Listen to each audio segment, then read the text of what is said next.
Welcome to Gambling with an Edge.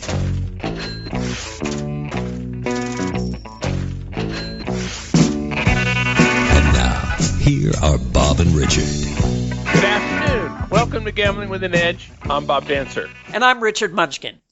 Our guest today is Kim LetsGiveItASpin Hultman, a professional gambler who makes a lot of money by losing at slot machines. This is not a usual way to make money, but it works very well for him, as you shall hear. Kim Holtmann, welcome to Gambling with an Edge. Thank you. It's good being here. All right. Before we talk more to Kim, Richard, you had some words for our listeners about Spotify or something.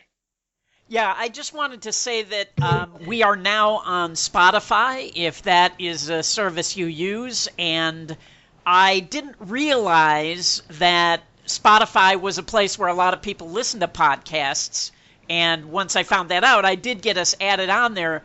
But I just wanted to say to the audience, if there are other places that you normally get podcasts and we are not there and you would like to see us there, let me know, and I will make every effort to get us there.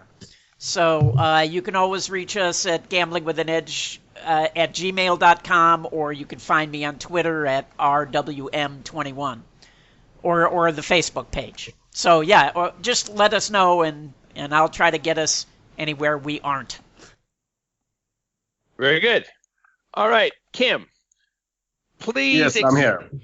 Please explain in general terms just what it is that you do to make money gambling. Basically, I've been gambling my entire life since I was 18 and was allowed to. I started with poker, and then after a while, when I got tired of poker, it's kind of the same thing all the time. You get dealt 2 cards and make a move, and then either win or lose. I started studying, and I looked into other ways of making money while studying. So when I started studying, I played slot machines with deposit bonuses, which is a huge positive expected value if you know how to play it.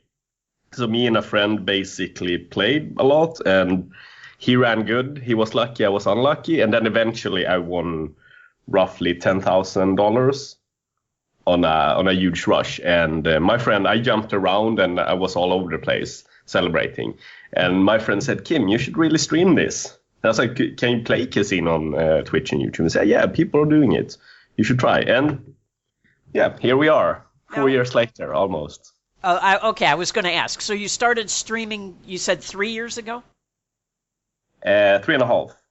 And was that really, like, I did not become aware of streaming that, actually, why don't you describe for our audience what streaming is? Well, basically, you have a camera in your face and you play slot machines, in my case, or any other video game for that matter, while people interact. So you have the camera in your face and you mirror your screen so they see your screen. And yeah, people grew really fond of it. It grew very, very quick, very fast. Very big, very fast. Yeah, I have to say, when I first heard about this, it did not compute at all. I was asking, why would anybody want to watch somebody else play slot machines or gamble at anything for that matter? Because it seems like pretty boring if you're not the one doing the gambling. But so how many average viewers do you have when you're doing this? Between 1,500 and 3,000 any given moment. And I have around 1 million views on YouTube every month. Twitch don't disclose, they only disclose live views. But every time I have streamed, I upload highlights on YouTube from streams or from big wins or from what happened. So when you are actually playing, you are live on Twitch, and then you edit that and put it up on YouTube as well. No, right now I'm streaming from both platforms, but then on top of streaming live on YouTube, I highlight clips as well. Okay, so So do you have like two cameras, one that's going to Twitch and one that's going to YouTube? No, you can use restream services. You stream the exact same picture to both Twitch and YouTube. I see. And YouTube It is the reasoning is the reasoning is to reach a wider audience. Twitch is more long time viewers who just sit and watch for basically an entire stream, which could be up to 4 hours long. And YouTube is more, they go in, watch a bit, and then go out. Huh. So yeah, in the beginning when I started streaming, I didn't. So basically, what sustains it nowadays is the affiliation. But when I started streaming, I wasn't aware of affiliation, which is kind of strange because I had rakeback myself on poker sites. But yeah, the casinos basically let you play with an edge with the deposit bonuses, and then for a bigger streamer, the affiliation will be a big part of the income as well. A big part of what makes this interesting is the personality of the person doing the streaming. Did you have any kind of performance background, or that's just you? That's just me. That's just me. Nothing is scripted or anything. Sometimes we do plan things, but nothing is scripted. Everything happens in real time, and it's just me sitting there playing slots, interacting with the viewers. And they can talk to you while you play? Yeah. They can say, Kim, this machine sucks, go to another one. And what's good with European slot machines mostly, nothing towards the US, but the RTP is very high, the return to player. So the basically range, I almost only play 96% or higher return to player machines. So the slots that you're playing are better than the people who are playing American roulette. Oh yeah. The American roulette is a 5.3% house edge, while the European is at 2.7. So you should try to find the European roulette wheels when you play roulette. We now have 000 roulette here in Las Vegas, so. Yeah, super zero. So you're. It sounds like there are three different revenue streams. One is the advertising that is on Twitch and YouTube, right? Because people are seeing ads while they're watching you. Is that right? Yeah. That's a small part of the income. Okay, and then there is affiliate links for the casinos that you're playing at. The people who are watching can click through to those casinos, and you get revenue from that as well. Correct. And then the third is bonuses, so that every time you play, you're getting a bonus from the casino? Yeah, well, I did before Sweden regulated gambling at the end of the year. So I did before I got deposit bonuses that had to be wagered a certain amount of times before you can cash it out. So if I deposited, let's say, $500, I got $500 for a casino, but before I could cash it out, it had to be wagered a certain amount of times. Right.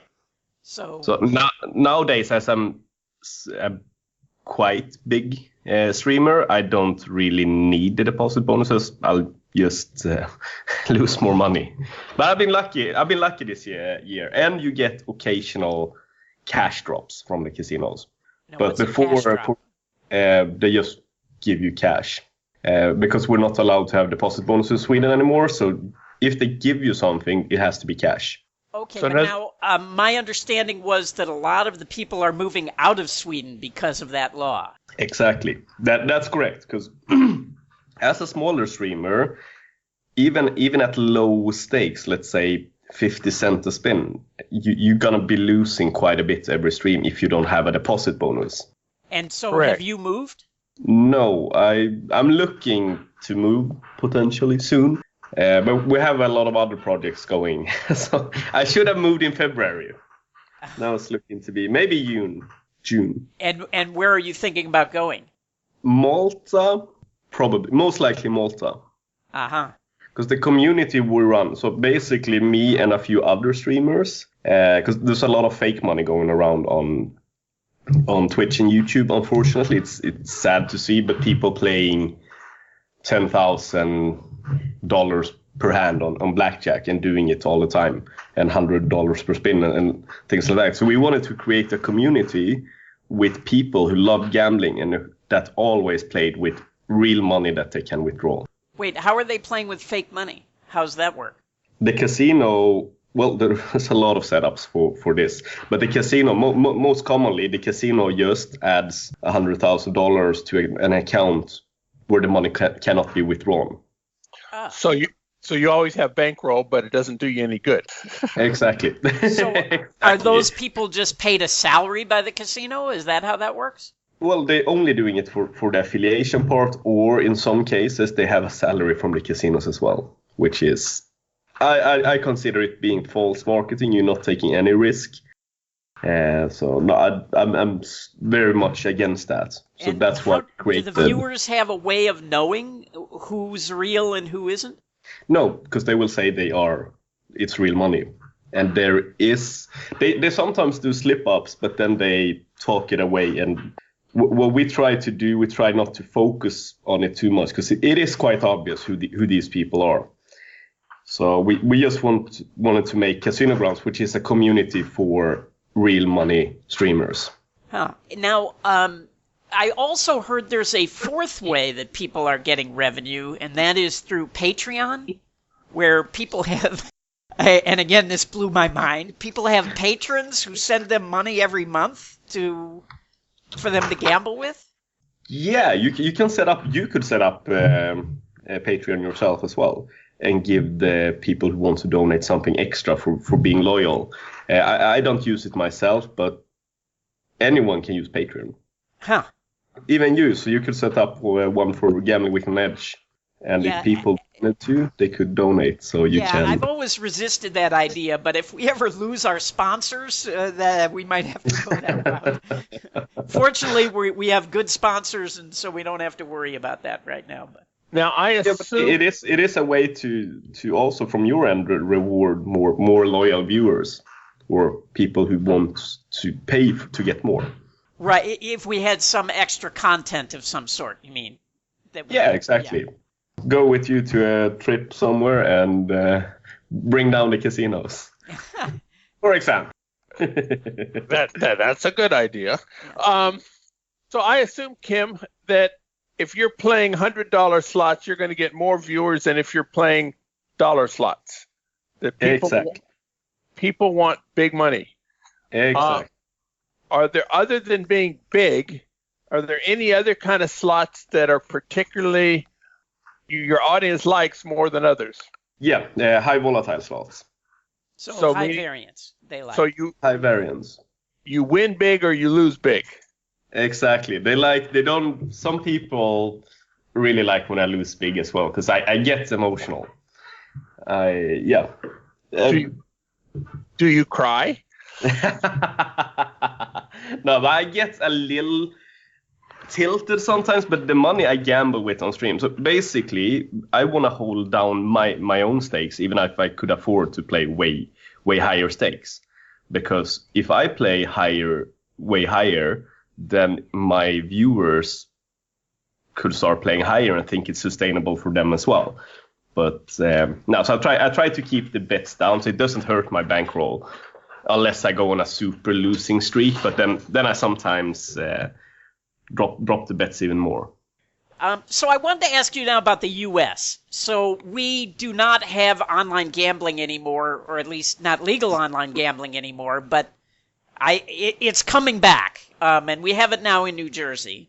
But I understand that there are streamers from the U.S., one in particular I'm thinking about, that they allow in the Cosmopolitan, they allow you to film yourself playing live here in Las Vegas. And he streams from the Cosmo, and they allow that. And Can you talk about that at all? Do you know much about that market? Yeah, we streamed on the Cosmo in October last year. For the G2E, we went to the Cosmopolitan and streamed live from there. And are you familiar with this U.S. streamer who bets a lot of money and films himself there? Yeah, there are quite a few. The Big Jackpot is one, and Penny Slots, and there's someone else, Christoph or something. So they can't make money from casino affiliations. So are they just doing it off the revenue from the stream? No, I think they're paid by the casinos to come. We didn't get paid, and I lost a lot, but but you're allowed in the Cosmopolitan. You're allowed to film your own slot machine with a mobile camera. Huh. So you think the Cosmo may be paying the people doing that? That would be my guess, yes. Because I know some of them play really high, and the ad revenue on YouTube, I don't think it makes up for it. Right. I'm not 100% certain. I know there's some deal structured like that the Cosmo pays them X amount to come, which is fair. And then they gamble, and whatever they win or lose, it is what they win or lose. I guess it's like a prop player in poker, where you pay people to sit and play at the poker table with their own money.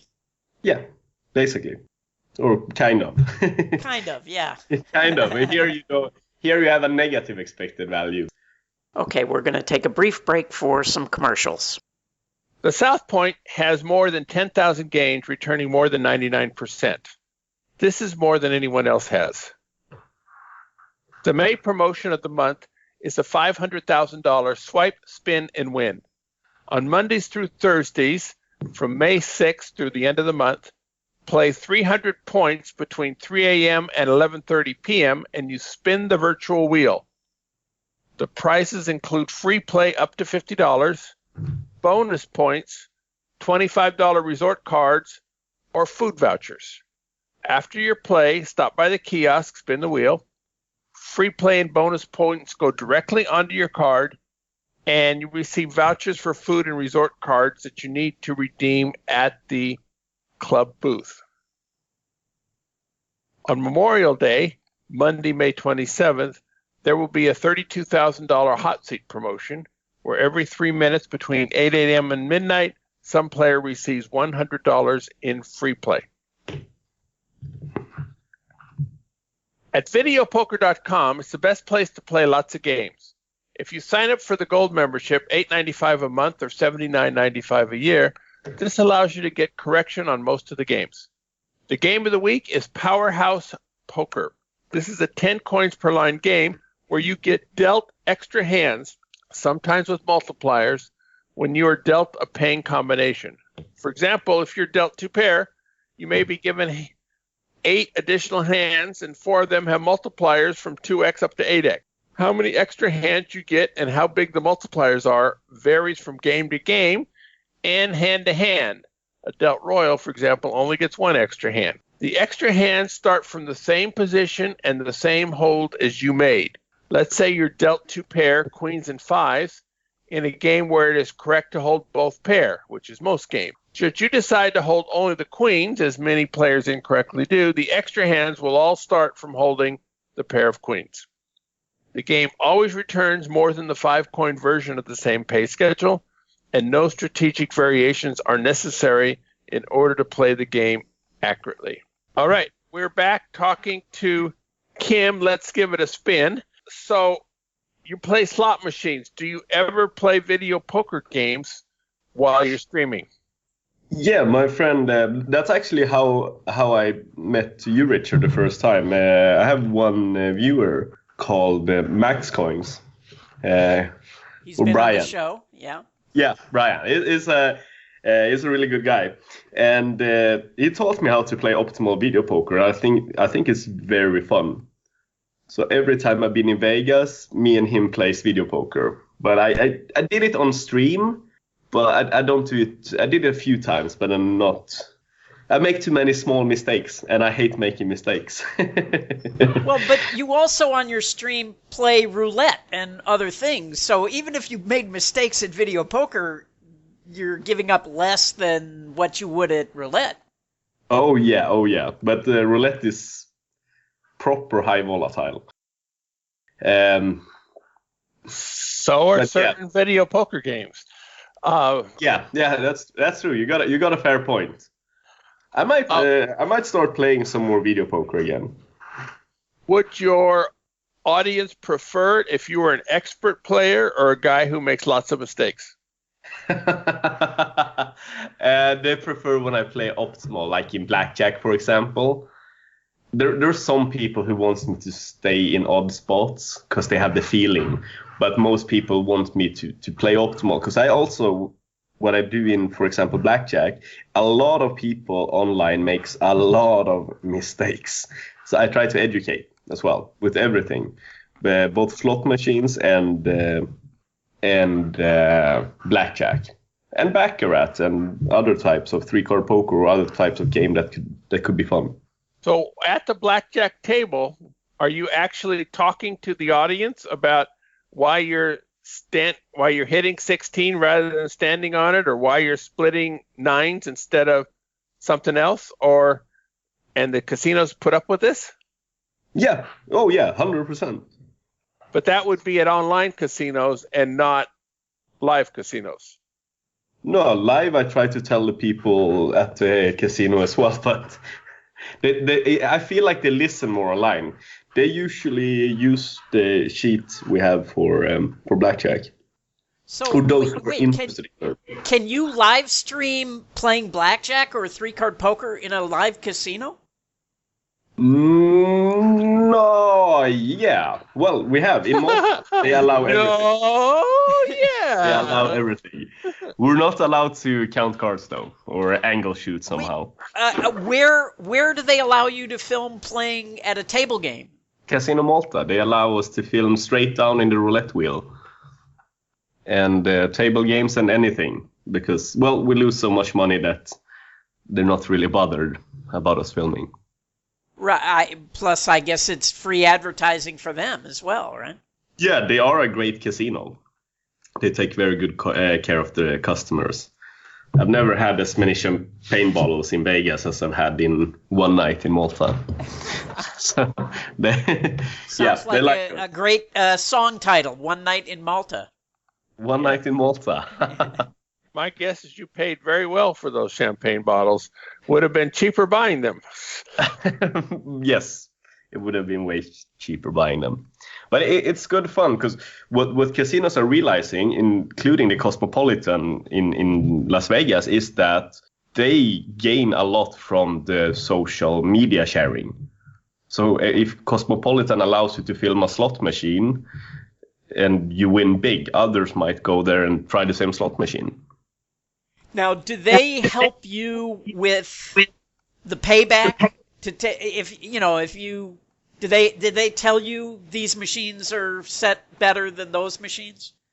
In where? In the Cosmopolitan. No. No. I usually play, me and Brian played video poker, $500 per push.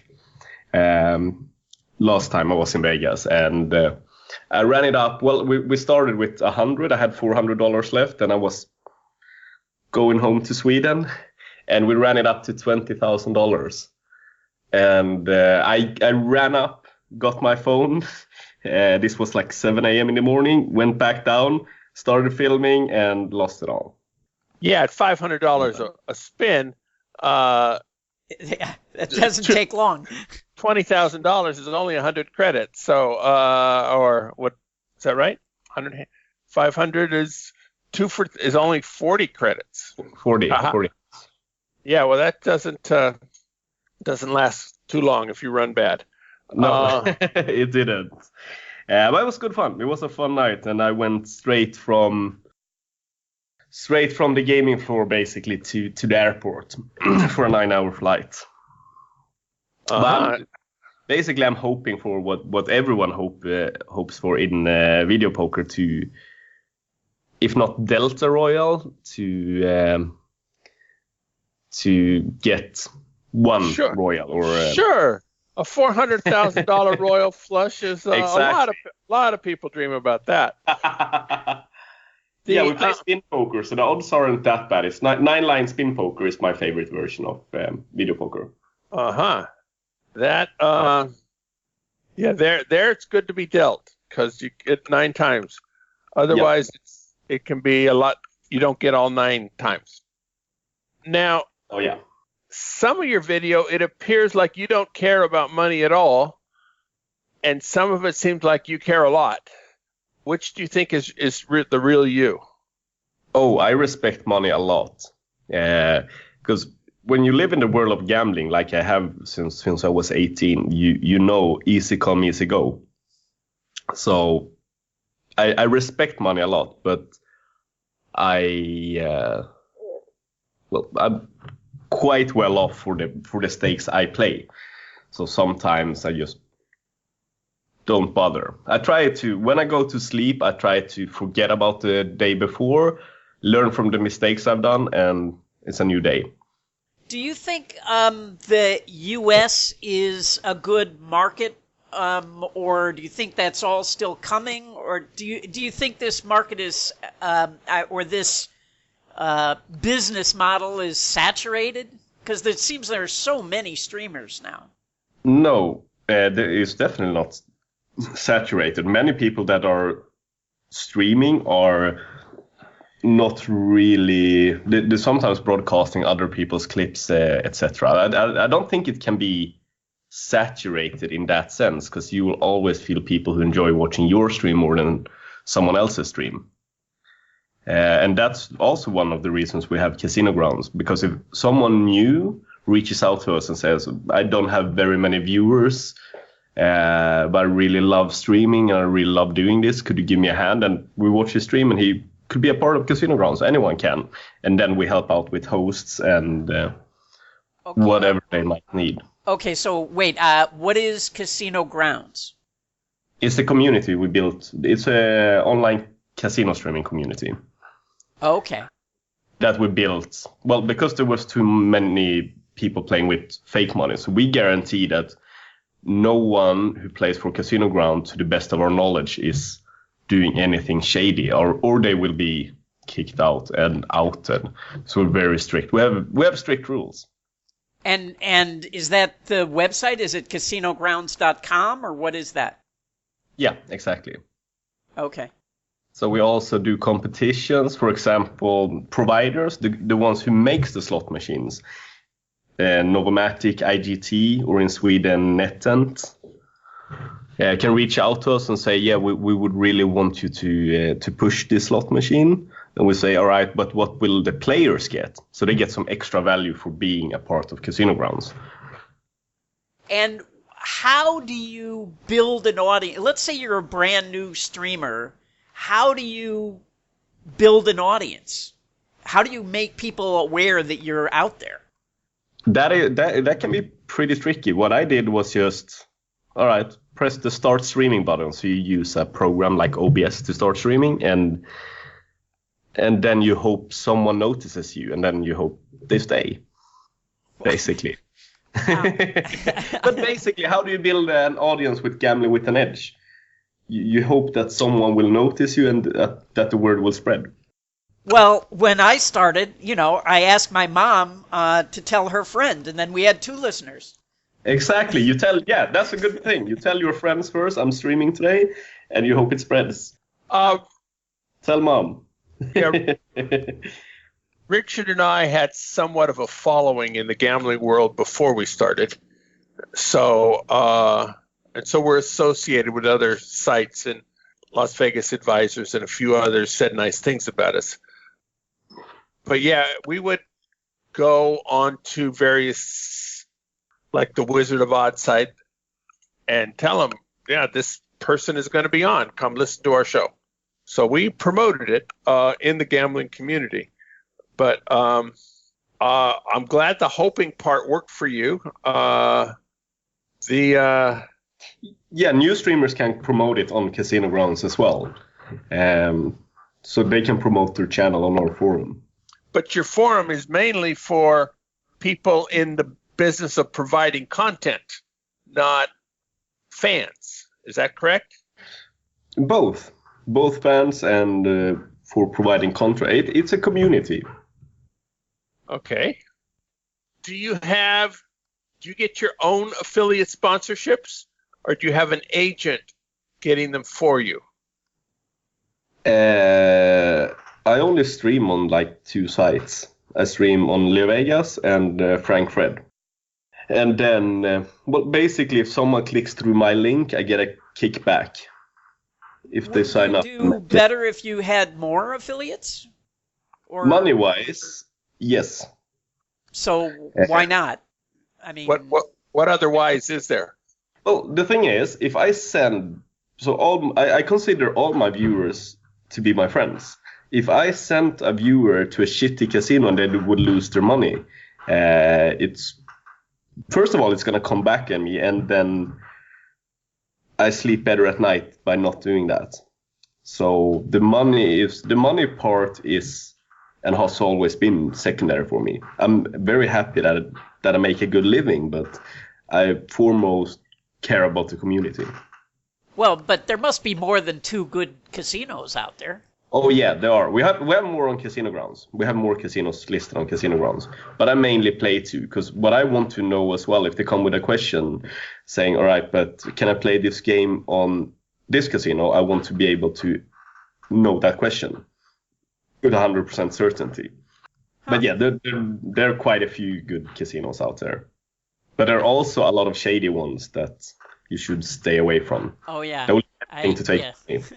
I used to play a lot of online casinos, so now and actually I should say, like, you know, you could turn around and ask Bob and I the same question, why do we only have 2 sponsors? But in our case, it's laziness, because we're not out there trying to... Yeah, I guess it's some laziness for me as well. But we set up kind of quite big promotions when there's a new slot machine called Dead or Alive 2, which has potential to pay 111,000 times your stake.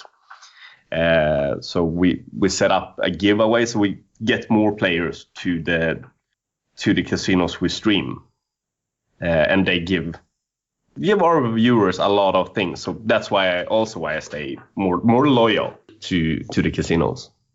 But yeah, money-wise, it would be way better for me to just have 100 different casinos. Especially the shady ones, because they pay more. They have a better hold. Yeah. Is this your entire livelihood, or do you also have something that we would call a real job? Well, when I don't stream, I work around Casino Grounds. So basically, I can help the small streamers out and reply to PMs that comes from the viewers and help them out with questions, and then come up with things we can do in the stream. So I work around Casino Grounds when I don't stream, and around my stream. So it sounds like you volunteer around Casino Grounds. Is it? Well, I get paid for that as well, and I'm a share owner. But I do more than I have to because, well, I think it's fun. I love it. It's a good reason to do more. So if our listeners wanted to see you on YouTube, how would they find you? Would they look up Kim? What would they look up? Let's Give It a Spin. It's a good name. It's a good name. In one word. Let's Give It a Spin. It's all in one word. I was thinking about fun names I could have when I started streaming, and yeah, Let's Give It a Spin stuck there. And no apostrophe in the let's, I guess. And do you have a website other than casinogrounds.com? No, I have LetsGiveItASpin.com as well. But casinogrounds.com is the main website. Okay, and are there other places where people can connect with you? Are you on Twitter, Facebook, those things? Oh yeah, Twitter, Facebook, everything. Let's Give It a Spin. Okay. So you can send me a PM if you want to ask some questions, or just tune into the stream, ask whatever you'd like. Very good. While we've been talking, I've been giving thought to this bonus content. If we set up a Patreon page for Gambling with an Edge, And for our Patreon, fans, I was thinking Bob and I could do the show topless. Do you think that would bring in extra income? I think you'd be very rich. People might pay us not to do that. No, but jokes aside, I'm impressed. That's why I wanted to come on this interview. I'm very impressed of you guys. You are in the Hall of Fame of blackjack, and I use a lot that Wizard of Odds, for example, has created. So I'm very impressed of what you guys do. You find casinos and beat them at their own game. Well, that's the goal.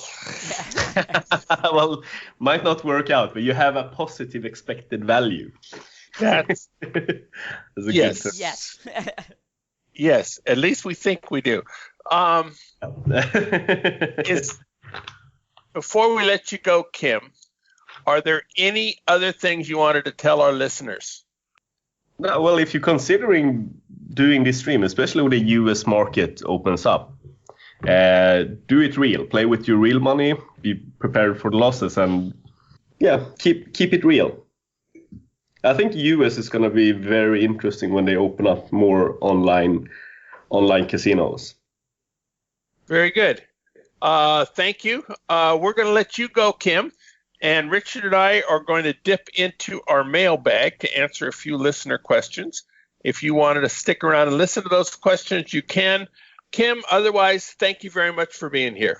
Thank you. Amazing. I'm happy to be here, and hope we talk soon again. Very good. Thank you. Cheers. Bye. Okay, so we have one question. We have lots of questions sent in to gamblingwithanedge@gmail.com. We try to get to them as we can. Today's is for Richard.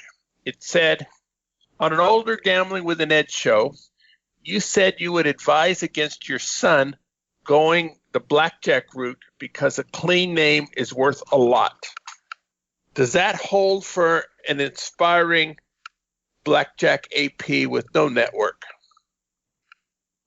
Richard didn't know what I was going to ask him. Yeah, no, well, you know what? I mean, that is a tough question. I mean, there's something to be said for just going out and burning down the house. And I mean, we've had quite a number of card counters on in the last year that have been extremely successful. Some making 7 figures, some making mid 6 figures, just by hitting the road, putting it in their face, betting it up, and when you get thrown out, play until you get thrown out, and moving on down the road. If that sounds like a lifestyle that you are interested in, then by all means. If this is something that you want to do long term, then building a network is essential. And if you think you have the ability to get into the community and build a network, then I would say keep the clean name. So, yeah, it's a tough one. But yeah, and it's funny because my son periodically comes back to me and says, I don't know, I think maybe I should just hit the road and burn the house down. But he does have a network, and other people in that network are saying, don't do it, So I don't know. It's a tough one. I think it depends on the individual. But once you do it, you can't really go back. Yes. Your son has you in his network and all of your network in his network, so that is an enviable network to have. Another question we got, this one was for me. Will casinos 86 you for selling comps? I'm trying to find a way for bonus poker 99.17 game to make it profitable with only about 0.13 in comps and 0.13 in free play, and also some holiday points. So he's coming to Vegas on a business trip, and he has a lot of clients, and they would certainly like to use go to the shows and rooms and those kind of things.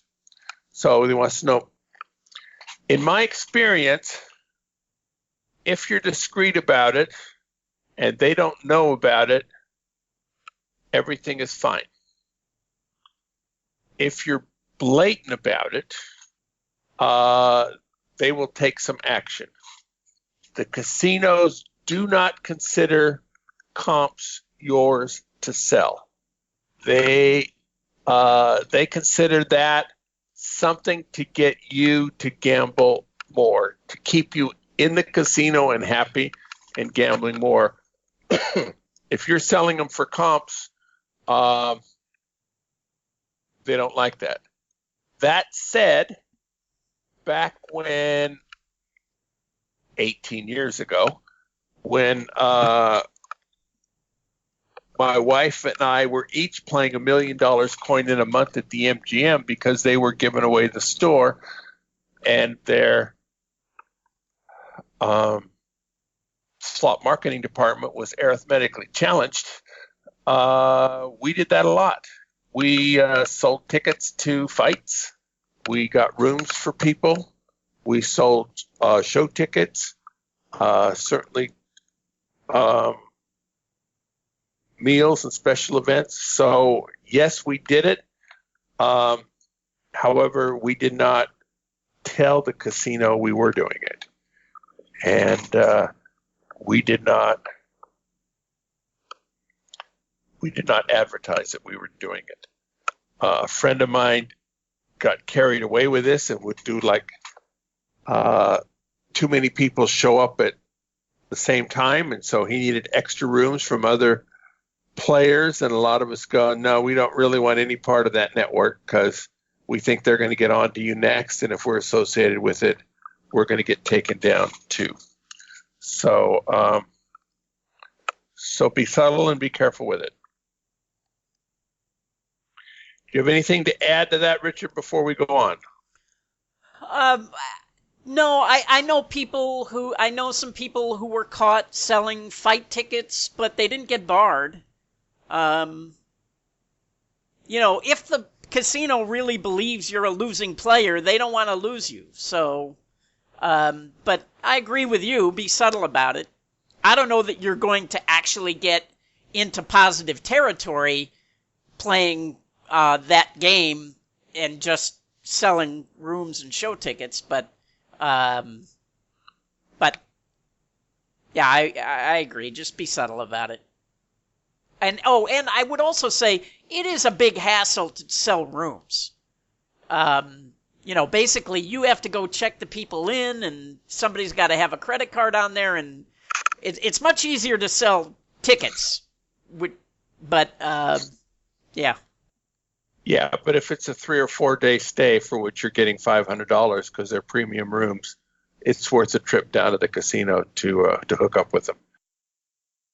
So, all right, here's a question for Richard. How much time does surveillance need to spot a card counter and count them down and confirm?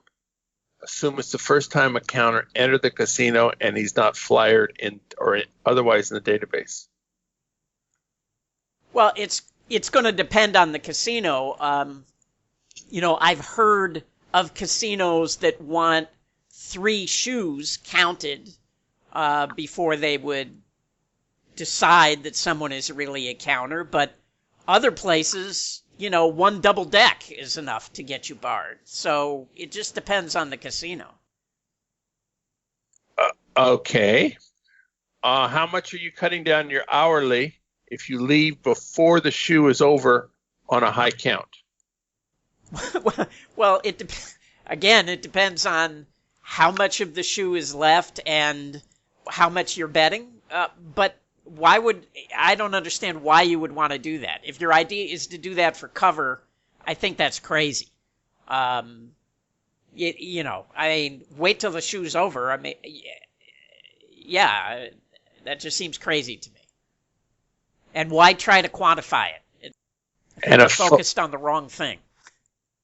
And a final question from the same listener is, being a Russian girl less suspicious than being an American girl?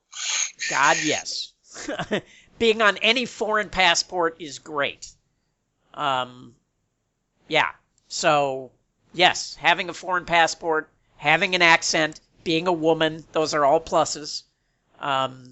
Although, depending on how much money you're going to bet, sometimes it's more difficult for women to bet a lot of money, unless they're Chinese.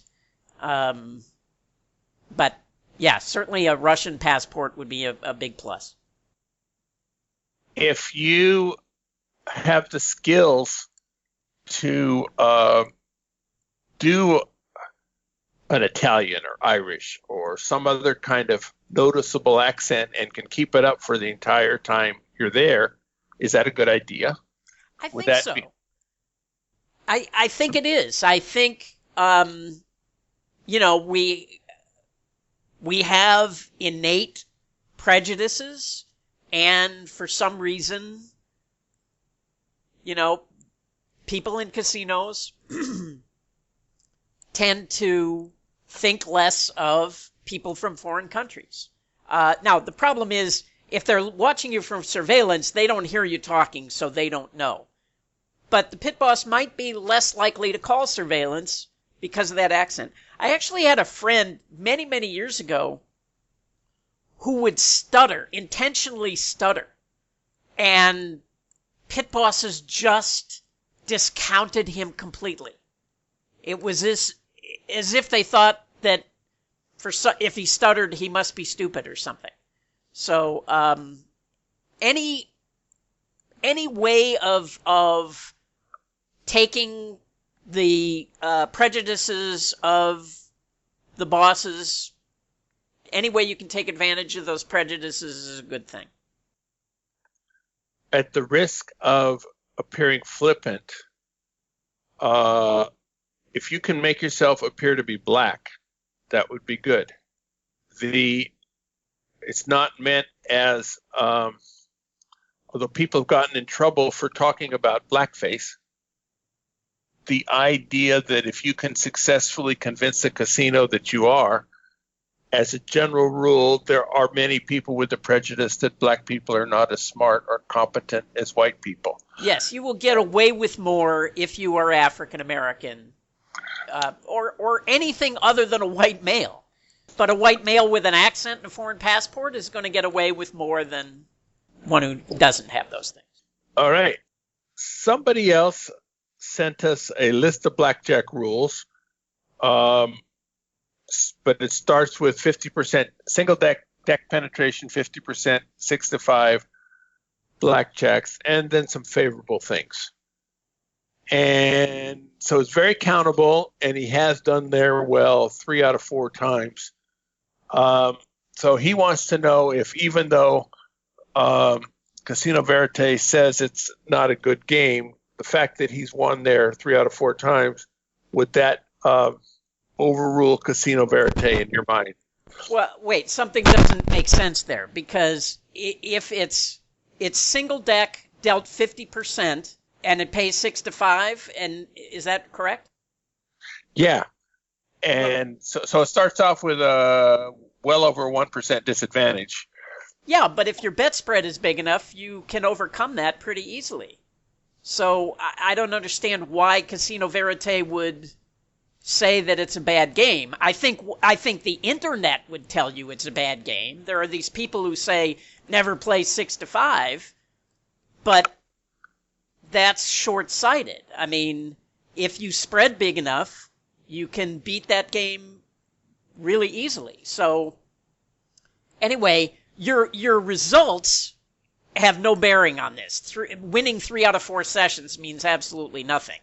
So if you're using Casino Verite correctly, and you're putting in the bet spread correctly, and Casino Verite says that you're still playing at a disadvantage, then you're still playing at a disadvantage. You're still have nothing to do with whether you should play or not. Okay. Another question from a listener wants to know if we can describe how to bet. He's a blackjack player. Assuming he can count, he wants to know when you bet. How do you deal with a house edge when waiting for a positive count? How positive does the count have to be? Please explain the whole process once the counter sits down. How many shoes do you have to wait for a positive count on average? Wow. Well, you need to read some books, and I would say some beginning books. And the beginning books that I recommend are Black Belt and Blackjack, Blackjack Blueprint, I think is very good. But there are many different approaches. So, you can back count and not play any negative situations and just wait until you have an edge. And, and then make your bets. But that's basically, you need a basic primer, on card counting, and this is not the place for that. Very good. Another listener wants us to discuss hole carding and recommend any good books on the subject. Okay, so there are no books that are going to teach you how to see the card, which seems to be what everybody wants. But there are no books that are going to teach you that. There are some books that will tell you what to do once you see the card. The best one being Exhibit CAA. But there are some charts even at Wizard of Odds and at Norm Wattenberger's book, which I believe is still free. The volume 1 is still free, has some charts. And I think you can find that online. I can't think of the name of his book right now, but one of Ken Houston's books had a chart. So there are books where it'll tell you what to do once you have the information. But I think what you're looking for is not available. So hole carding is basically seeing some part of the card enough to give you information. Yes, and sometimes it's only partial information. So you don't know exactly what the card is. You might know the card is a 4 through 10. And then there's a chart for that. And, Exhibit AAA would have that. Or it might be a picture card, you just don't know which one. Right. Although blackjack, that wouldn't matter. All picture cards are the same in blackjack. Right. Blackjack, it wouldn't matter, but in a game like 3-card poker, it would matter. And Exhibit CAA is by James Grosjean. It has a $250 list price. And if you write to James asking for a copy, he will ignore your email. Well, it was sold out years ago, and he never reprinted it. So. And some copies exist on eBay occasionally for $5,000 or so. If somebody were seriously going into APing, would paying $5,000 for that book be money well spent in your mind, Richard? I have a friend who paid $3,000 for it, and he thought it was worth every penny. So the problem is, I think 95% of the people who read the book do not see the value in it because they really don't understand how to use it. They don't understand what is in there. So I would say for the vast majority of people, it would not be worth it. Uh-huh. And I will also add this.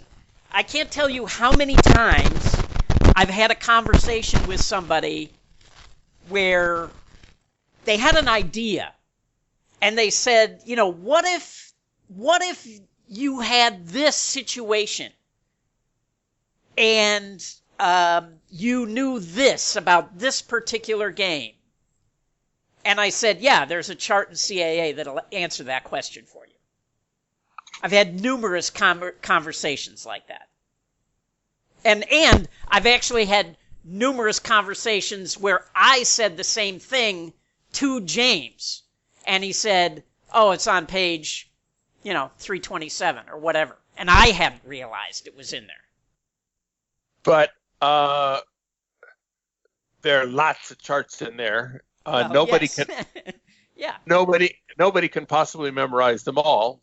So if you come across a situation, you then have to go to where the book is and read up on it, and then come back and hope the situation is still there. Well, yeah, but that's always going to. I mean, prior to the book, you would have to, hire somebody to do the work for you, which would take even longer. Very good. Okay.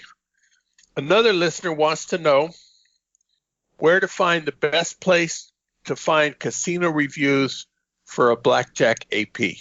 Casino reviews? Presumably that's something like Stanford Wong's current blackjack news. Is that what it's called? Yeah. Yeah. I mean, that is a newsletter that has. It's sort of like VP free for blackjack, but it doesn't include any of the 6 to 5 games. I think so. There are a couple of communities where you can get information. One is BJ21, although I haven't been on there in years, and I hear is there's not a lot going on at that forum. There's also blackjacktheforum.com. And then it seems like there's a lot of people on the Blackjack Discord. So there's a Blackjack Discord channel started by Rimo, who's been on the show a few times, and you might be able to get information on there about. So people might say, hey, I'm going to Iowa, where should I go, or what should I avoid, or what can I expect? And usually people will answer your questions. Another great site for that is blackjackapprenticeship.com. Oh, yeah. Yeah. Where Colin Jones has been on, and some of his people have been on the show a number of times. And that's exactly the kind of thing that they address in their forum. The Wizard of Vegas, which is part of the Wizard of Odds community, has a forum that talks about basically all things gambling. So there is a section there for blackjack information. And so if you post a question there, you can, frequently somebody will address it. As with any forum, there will always be people who are quick to give bad advice, and they make up for their lack of knowledge by high volume of advice giving. And there will be others who want to get the threads always directed towards whether or not smoking should be allowed in casinos. There will be other threads on different kinds of subjects. But there is a lot. If you stay with it for a while, you'll begin to understand which of the posters are knowledgeable and which ones are full of hot air. And learning the difference is key. There are lots of gurus out there, or wannabe gurus out there.